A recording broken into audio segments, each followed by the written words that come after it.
Everybody knows the famous words that the Jewish people pronounced. Hashem goes to all the nations of the world, and all of the nations want to know what's in the Torah. We need to know ahead of time. The Jewish people beautifully say, however, Naseh v'nishma. We will do even before we know what it is. We give HaKadosh Baruch Hu Kaviyachol a blank check. V'nishma, then we'll try to understand it. So everyone knows the beautiful pasuk, Naseh v'nishma. But we sometimes fail to notice that in Parshas Yisro, the Jewish people are not quoted as saying Naseh v'nishma. It says, Vayomru kol ha'am yachtav, everybody said together, Kol asher diber Hashem naseh. Whatever Hashem says, naseh, we will do. You're almost expecting to hear the word v'nishma. But in Parshas Yisro, it does not say naseh v'nishma. It only says naseh. Only in Parshas Mishpatim, where the Torah goes over some of the details of Matan Torah, Kol asher diber Hashem naseh v'nishma. So the Meshech Chachma is made.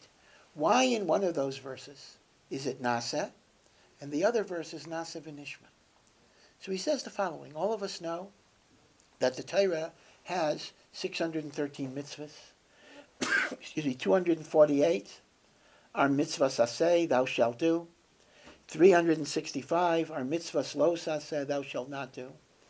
And Chazal teach us that these mitzvahs are mechuvan. They correspond to the anatomical structures of the human body. There are 248 bones. And every mitzvah saseh gives a spiritual chiyus to one of those bones. And there are 365 sinews or ligaments. And when you violate a lo saseh, there's an impairment of the spiritual vitality of that ligament. And therefore, the whole Torah is mechuvan, keneged, what you might call the spiritual essence of the body, although that is a term that itself would need a lot of definition. But so here's the question. If the pshat is every single mitzvah saseh is keneged a bone, and every single mitzvah leisaseh is keneged a sinew or a ligament, there has never been a Jew in the history of the world, and there never will be, Moshe Rabbeinu, anybody, who can keep all 613 mitzvahs. That is impossible. Some mitzvahs are only kaihanim, and some are b'davka not kaihanim. Some are tluya b'oretz, some are tluya b'mikdash. Some are men and not women. Some are women and not men. What's going on here? But if I need that mitzvah to give a particular part of my organism a chiyus, then by definition, am I condemned to be handicapped? Am I condemned to be crippled, no matter how righteous I am? What type of system is it that the Eibishter gives you a Torah in which every single part of the Torah is needed for my spiritual vibrancy? And yet, it's impossible for me to keep every chelek of the Torah. What's going on here? Hashem created a literally no-win system. And our Svarim HaKadoshim give us two answers to this question. One answer is the pathway of Talmud Torah, that even those mitzvahs that are not shayach for me to keep, by doing them, their light and their inspiration permeate my soul and elevate my bone or ligament by virtue of learning about them, just like Chazal say by korbanos. Kala eisek b'tayras ayla, you learn about the korbanos, it's ki'ilu you brought the ayla. In fact, when the Chafetz Chaim wrote Sfarim on Kachin, so somebody criticized the Chafetz Chaim, why is he eisek on things that are not nogeya lemaisa? As if the Chafetz Chaim didn't care about nogeya lemaisa when he wrote the Mishnah Berurah and other things. And the Chafetz Chaim gave two terutzim. One teretz the Chafetz Chaim said was, if you believe in Mashiach, Kachim is nogeya lemaisa, because we believe Mashiach can come tomorrow. Elamais, you think it's not Nogei Elamaisa? Do you believe in Mashiach? That was teretz number one. But teretz number two is also very important.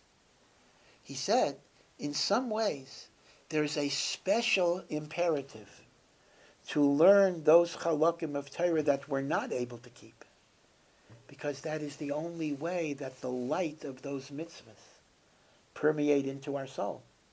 The mitzvahs that I can do, I can get their or through Maisa. But the mitzvahs I can't do, I bedafka get the or through limud. So that's teretz number one. How do I keep 613? I keep 613 by learning even those inyanim I'm not able to keep. But there is answer number two. Answer number two is achdus and avas Yisrael. What's the pshat? The pshat is that I, as a yachid, can only keep part of the Torah. There's much of the Torah I'm never going to be able to keep. But when I attach myself to Klal Yisrael, which is a transcendental entity of a past, present, and future, and I become like a cell that is attached to a greater guf, well, the same way when I put on tefillin on my left arm, it's not my arm putting on tefillin, it's me putting on tefillin, because my arm is a chelek of me. So too, when I am mechaber myself to Klal Yisrael, the mitzvos of the women become the mitzvos of the men, the mitzvos of the men become the mitzvos of the women, the mitzvos of the past doros become my mitzvos, because I am mechaber myself. When I separate myself, I only have the mitzvahs that I do. When I'm mechaber myself, then I become like the finger or a cell joined to a massive organism, in which the mitzvahs of the organism become mitzvahs of every chelek of that organism. So it turns out we started off with a question. How is it yitachon that I could keep 613 mitzvahs? And if I can't, that means I'm a cripple. Two answers. Talmud Torah, and the second answer is Achdus and Avas Yisrael. Says the Meshech Chachma, this is Merumaz in the two psukim. In Parshas Mishpatim, the Torah does not use the word Yachtav. The Torah is describing a scenario in Klal Yisrael when there'll be sinat chinam, there'll be hatred, polarization, dissension, lack of unity. And when there's lack of unity and each person is standing by himself, it's no longer shaykh to say, we can fulfill the Torah with Maisa. Because on the level of Maisa, if I'm not connected to the Klal, there are so many mitzvahs I'm not able to keep. So we go to plan B. When there's no Yachtav, Kol Asher Diber Hashem Nasa, we will do it v'nishma, through the process of Talmud Torah.